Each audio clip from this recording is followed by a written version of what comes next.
We begin tonight with Kern's sober reality and a big push to fight this crisis. A Kern County father who lost his son to a drunk driver is turning his grief into action. Jovan Dangerfield joined other families at the state capitol today to push for new bipartisan bills aimed at cracking down on those who drink and drive. 17's Capitol correspondent Eitan Wallace shares his emotional story and has a closer look at the bills aimed at saving lives. He was brilliant, and his life was taken from him too soon. For Jovan Dangerfield, the pain is fresh. Just over 3 months ago, his late 20-year-old son, Cameron, was killed by a drunk driver along I-5 in Kern County. He still remembers the phone call no parent ever wants to receive. Told me that my son had passed away, and I didn't believe him. It hit me like a ton of bricks. Now he's turning his pain, my son will never have a future, into purpose. Dangerfield was among several people who came to the state capitol Thursday as they stood beside photos of their loved ones killed by drunk drivers.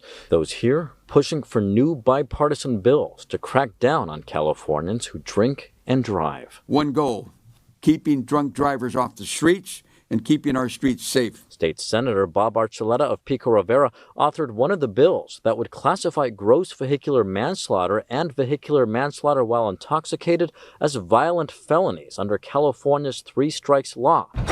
The goal is to increase penalties for those offenses which are currently considered nonviolent under state law. Can you imagine taking a life? It's not a violent felony? Well, that's going to change. For him, it's personal. His own granddaughter, Samantha Robles Hahn, was killed by a drunk driver just over a year ago. Her dream to be a social worker, to help the community, help young people, and it was all taken in an instant.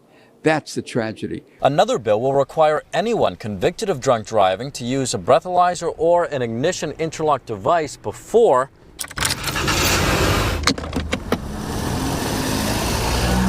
starting the car. Is an opportunity for us to save lives before the car even starts. It's a bipartisan thing.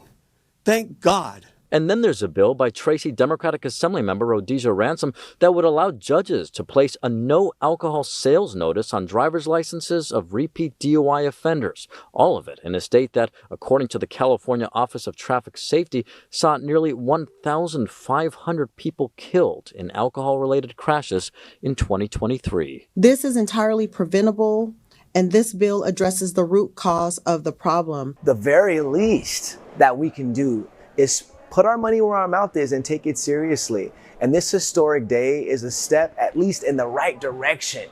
A step he says he'll keep fighting for in memory of his son to save lives. In Sacramento, Eitan Wallace, 17 News.